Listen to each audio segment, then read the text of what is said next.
खुलुमबाय स्टुडिय'आव दं आं लिसा नार्जारी। बाक्सा जिल्ला दुलाराय बर' फरायसा आफादा 2 मार्च बड'लेण्ड दाबि सान फालिदों।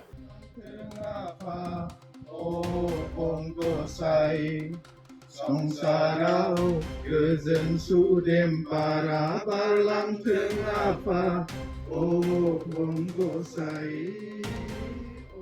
दिनै 2 मार्च थामहिनबा बड'लेण्ड दाबिनाय सान। दिनैनि सानावनो 1987 इं मायथाइखालि दुलाराय बर' फरायसा आफादा बर' हारिनि रैखाथि आरो थामोनथानि थाखाय बड'लेण्ड दाबिनायखौ जागायदोंमोन। दिनैनि बड'लेण्ड दाबिनाय सानखौ गुबुन गुबुन दखरा आरो जिल्लाफोरा फालिनाय बायदिनो बाक्सा जिल्ला एबसुआबो मुसलपुर दखरा एबसुनि हेफाजाबजों बाथौफुरि एकाडेमिनि गोजौ फरायसालिनि नांलायाव फालिनायखौ नुनो मोनो। बे फालिनाय साननि हाबाफारि बायदियै गौथुमनि फिरफिलाखौ बिरहोयो बाक्सा जिल्ला दुलाराय बर' फरायसा आफादनि आफादगिरि उमेश दैमारिया आरो मुंख्लं खाम्फायाव मुंख्लंफोरखौ गोसोखांनानै बिबार बावजेनो मिरु दुलाराय बर' फरायसा आफादनि बारग' बुंथिगिरि बि सोमखोर बसुमतारिया।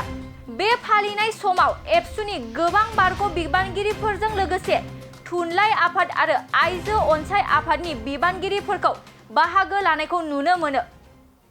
क'क्राझार नोगोरनि आर.एन.बि लामाजों थांनाय बागानसालि वार्ड नम्बर 8आव रायजो राजाफोरनि गोग्गो देहा लाखिनो थाखाय सानजोरां इन्टारप्राइजआ गोदानै जेनेसा वेलनेस प्राइभेट लिमिटेड बेखेवदों।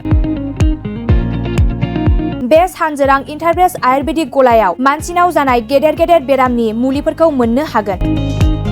किडनिकआव अन्थाइ जानाय, आथिं आखाइ जरा जरा सानाय, लिभार गाज्रि जालांनाय, मोदोमनि माननाय आरो बेनि अनगायैबो बायदि बायदि गेदेर गेदेर बेरामफोरनि मुलिफोरखौ बे सानजोरां इन्टारप्राइजआव लांफैनो हागोन। सानजोरां इन्टारप्राइजआव गासै बेरामनि मुलिफोरखौ हलसेल राङावनो लांनो हागोन। सानजोरां इन्टारप्राइज बिगोमाया फोरमायबावनाय बायदिब्ला नैबे 9954157149 जानबुं नाम्बारनि गेजेरजों नोंथांनि गोनांथि जानाय मुलिफोरखौ सुलाद लानो हागोन।